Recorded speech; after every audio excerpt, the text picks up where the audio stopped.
主席，即係見冇人問我，快啲問咗先。喺嗰個文件嗰度咧，佢就同呢個相關人士咧就有一個安排咧，就係話即係將呢個協議終止之後咧，佢就要即係守承諾，就要將佢手上管理嘅域名咧就要交俾新嘅運作者。嗱，咁第一咧，即係客戶如果去幫開一個service provider 嘅時候咧，或者一個域名管理公司嘅時候咧，佢裏邊有一啲行政啊，或者係保障私隱啊，或者係言論自由啊嘅各項規則咧，可能佢係滿意嘅。但係交俾新嘅時候，係咪連呢啲協議都一並係交過去咧？嗱，呢個其一。其二，如果呢啲協議就算係一併交過去嘅話，萬一呢啲使用者個別使用者對新人係冇一個信任嘅時候，咁你喺呢個安排私隱同埋保護私隱同埋將佢全盤資料轉交嘅時候，你用個咩方法俾使用者去選擇係咪跟住呢個協議嘅宗旨，就係將佢嗰個服務嘅合約去跟翻大隊俾晒呢個新人呢？喺個保障私隱同埋一個選擇方面，而家有具體情況未呢？好，請官員。好，多謝主席。其實大家如果睇翻我哋今次文件裏邊咧，都已經包括咗呢一個新嘅諒解備忘錄裏邊咧，關於保障私隱啦，同埋即係呢一個嘅言論自由方面咧，其實呢啲嘅原則咧就係已經充分咧係反映咗出嚟嘅。咁當然咧，以一個嘅如果係新呢一個嘅如果係終止啲合約有新呢一個嘅執行嘅管理公司嘅時候咧，當然要符合翻呢即係原本簽訂呢啲協議同埋我哋諒解備忘錄嘅精神。咁呢方面咧，我睇下我哋嘅葛輝先生你有咩補充 ？Thank you. I think the termination clause here is mostly designed to protect the interests of people who have a .hk domain name and who will be concerned about continuity of service, so they will be able to continue to use their .hk domain name.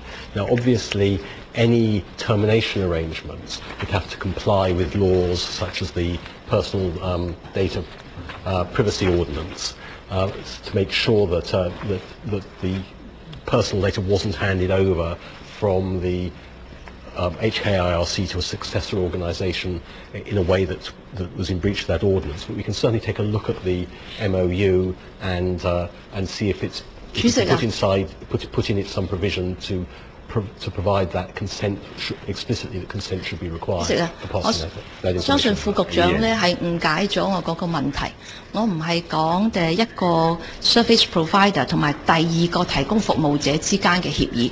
我係講呢啲域名嘅使用者、個別使用者，如果佢對新嘅服務提供者係冇一個信任嘅時候，咁但係你兩個大嘅服務提供者，大家自己去安排嗰啲轉交嘛。喺當中嘅情況，你會唔會有一個程序俾域名使用者去作一個選擇，同埋俾唔俾佢攞翻晒自己所有嘅資料，即係終止晒，就唔俾任何一個新嘅或者舊嘅服務提供者去保有呢啲資料？有冇呢啲法律程序擺喺度咧？如果有嘅話，係喺邊條條文裏邊？請官員。Yes, certainly. I think the point that the member makes that in the event of termination, an individual registrant may prefer not to have his or her information passed to the new operator is a very good point. To the extent that it may not already be covered by laws like the PDPO, the Personal Data Privacy Ordinance, we can discuss with the company putting into the MOU or to the designation agreement an explicit requirement that that consent should be obtained before passing over the information.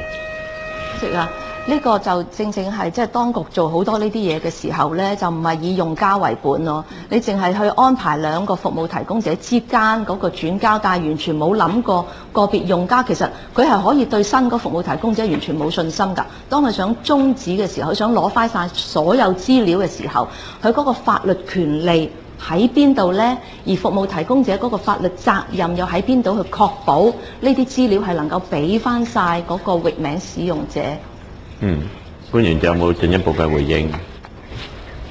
Yeah, I think we need to achieve two things. One is we need to achieve continuity so that domain name holders who want to continue to use the domain name and to have confidence in the new operator can do so easily.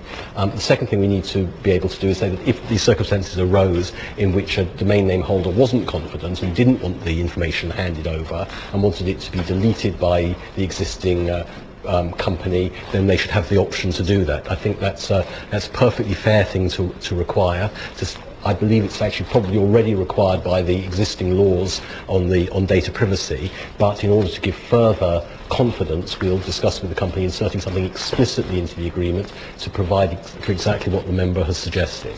Mr. Chairman, I think some of my point of concern might get lost in translation to the representative from the department, but I really do hold it very important and fundamental for the departments to consider on the protection of privacy and complete 100% retrieval of all the data that the end user put onto the web domain, so that it could be really a policy orientated with people come first. Okay. So that I'm asking the government department to submit to us a written document on how they are going to protect the privacy in times of transference. OK， 咁我諗何秀蘭議員嘅問題都好清楚，咁我諗又未必官員即刻答嘅，因為呢個都係一個即係政策嘅一方面睇下現在或者有冇咁嘅機制啦。如果冇，日後裏邊點樣可以有呢個咁嘅機制嚇？咁喺一個同特別係私隱專員嗰邊咧，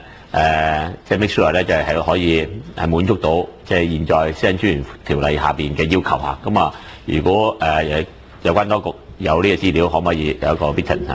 Written response on that point. We understand the point that the member's making. 好，多謝。